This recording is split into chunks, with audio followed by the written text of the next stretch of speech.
Hello, my name is Ian Peterman. I'm CEO and founder of Peterman Design Firm. And today I'm going to talk about how to bring your product to market. So we're going to assume that you have a marketable product. We're going to assume that it can be manufactured, and we're going to assume that it has the right price point. You can afford to produce it, all this stuff. We're just going to talk about how to the overall process of what does it look like in terms of steps of how do you actually market a product and what kind of options you might be looking at.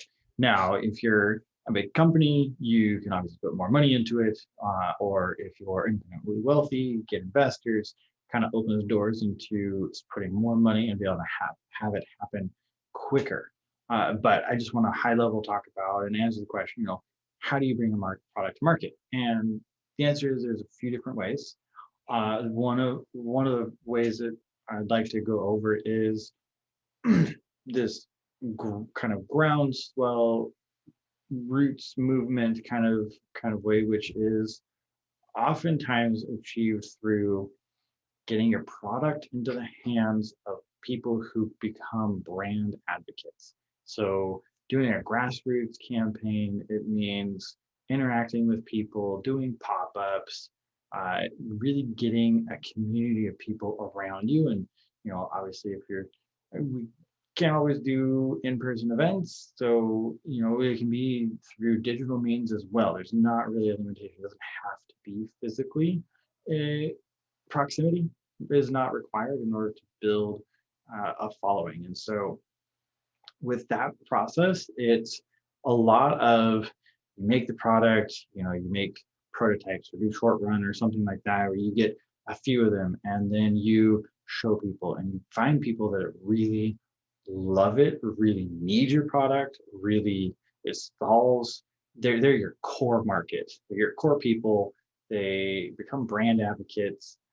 They're going to sell it to everybody they know pretty much because you solved something that's really important to them, a problem that was really important to them, gave them your product created an opportunity for them they were literally looking for, something like that. And that's how you grassroots. And so you end up your marketing budget, so to speak, is really just getting product into those people's hands. And that can be, it can be things like social media influencers. Um, but it can't be in a bot way. The only way that really works, because people are aware of what happens when you pay a celebrity to endorse your product. Um, it's got to be real. That only gets you so far. But we're not talking about that. We're talking about actual grassroots. And so that's one way to market, and basically it's word of mouth. It's completely word of mouth. You get people who really love it and they just tell everybody they know about it. That's going to be one avenue. A lot of startups use that because the cost is very low. They you can use, if you can use prototypes sometimes, high level prototypes obviously, but if the prototype can do the work and solve the problem, give the opportunity, then you can get people on your team really quickly, for very little cost. And because it's word of mouth, you're not, maybe you do a commission structure of, oh, you get, if you tell one friend you get $5, they get $5 or whatever. There's a bunch of ways to incentivize, but it's all dependent on a sale actually happening. And so it can really work. It can also be very slow. So if you don't do it right, or you don't have to the right mix of people at the right time, it's a little bit like a cooking recipe. You throw off some recipe, you can still get there, but it's not going to be quite the same. And so the duration can end up taking a lot longer to get there. And that's why you'll have, the 10 years to an overnight success, where it's 10 years of the product. The product's been out for 10 years, and then all of a sudden overnight becomes a big thing. That's often a word of mouth. They're getting there, they're getting there, they're getting there. And suddenly you hit a tipping point in the amount of people that you have that are your brand advocates. They're your champions. They tell everybody you get to a certain tipping point, and it flips over, and now all of a sudden everybody knows about you. You're being talked about, and you have that quote unquote overnight success that everybody wants, and you can get there just really slowly. You can also work really quickly.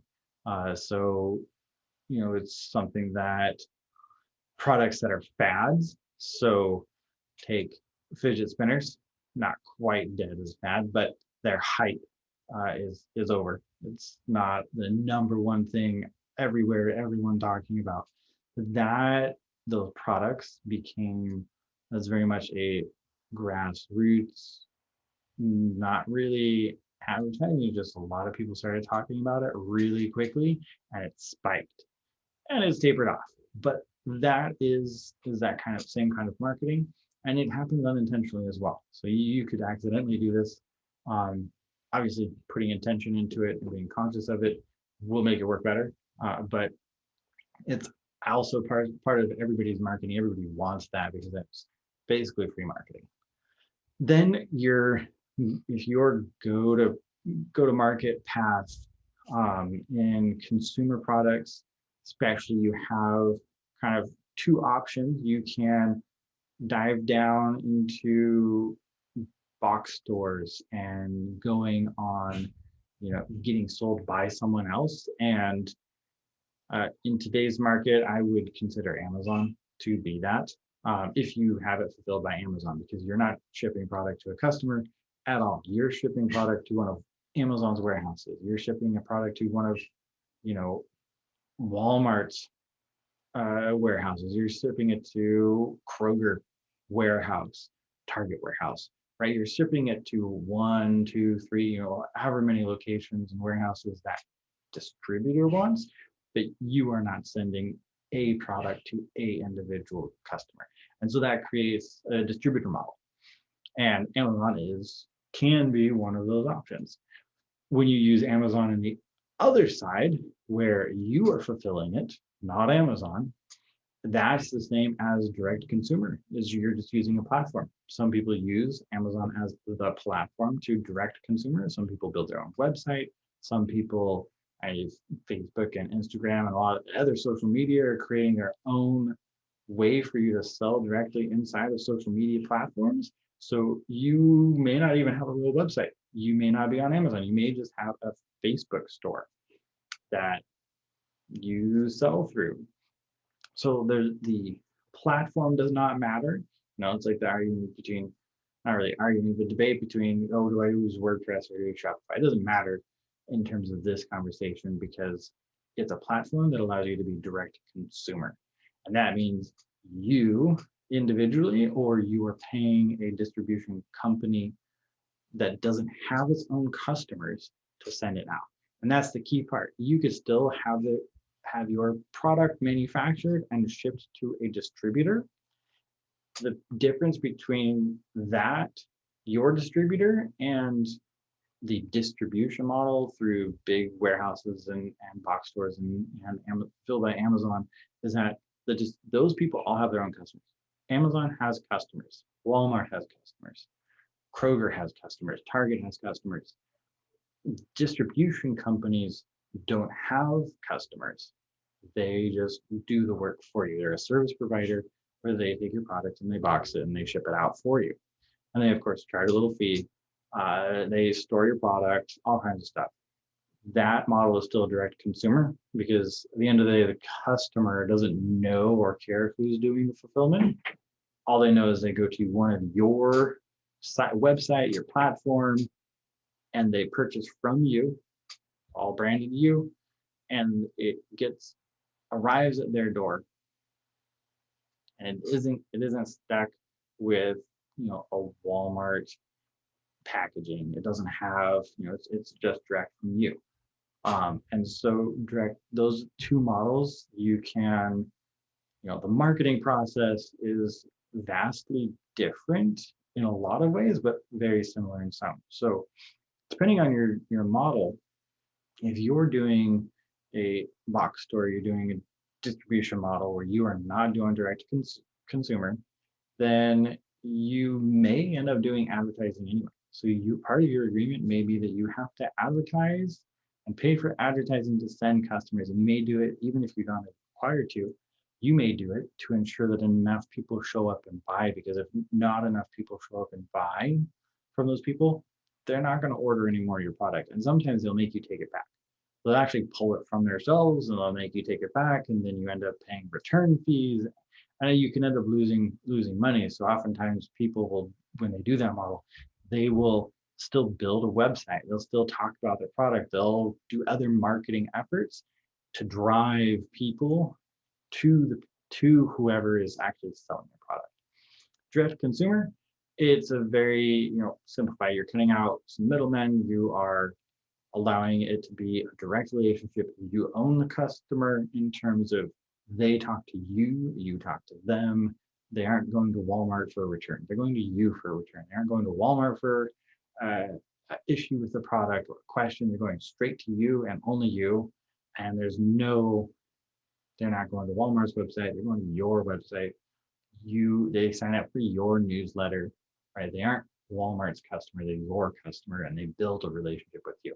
So a lot of companies are doing that, and some big ones. So even Nike, in the past couple of years, they decided to experiment with going down the Amazon route and actually pulled out. They are direct consumer only, except for some, they allow some of their brands to be sold in places like Target and Meyer, but they have drastically moved to a direct consumer model. They have their own app.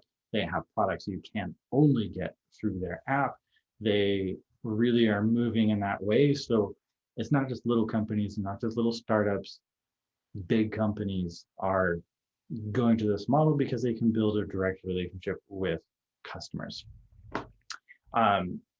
Outside of those, and those are really, you can do this grassroots marketing launch, and that's usually a direct consumer method. You can also, of course, do crowdfunding.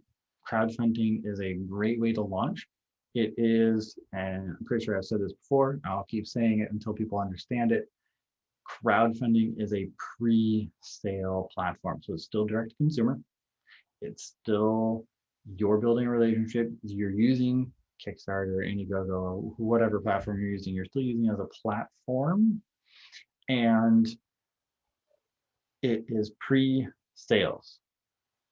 Say it again, it's pre-sales. The whole point of those platforms is for people to vote with their money by buying your product before it's actually available. All that money is there to allow you to launch the product. It's a launch platform. It's pre-selling it and help get the word out. It's great marketing strategy. It's commonly used. It's also very commonly misused. It's, you can put anything you want on there and you can raise a whole bunch of money and you don't have to give away product necessarily. But that's what people really expect, especially if you're going to Kickstarter route. That's heavily focused and aimed at, I'm going to give you startup money for product. And that makes it so that I'm one of the first people on the planet to get the product, probably at a discount to what your regular MSRP is. And that's that avenue. There's many other ways between, you can do, co-branded launches. You can team up with a company, have your product launch through their distribution channels. There's as many ways to launch as you want, and it really comes down to the two primary models of direct consumer or not, and that will kind of open and close doors, many of them, and will help guide you. And then it's really just fine-tuning your approach that works with your brand. It works with the customers you're trying to get to. It's your exact marketing approach. There's a million and one ways to do it. You just have to optimize it for your brand, your customers, and your product. And deciding, that first decision is a really key decision, direct consumer or not. Start there, and then you'll be able to pick what path works best from there. So I hope to answer the question, how can we get products to market, and a few different ways that we can do that, and some of those questions you should be asking at the beginning when you decide which way to go.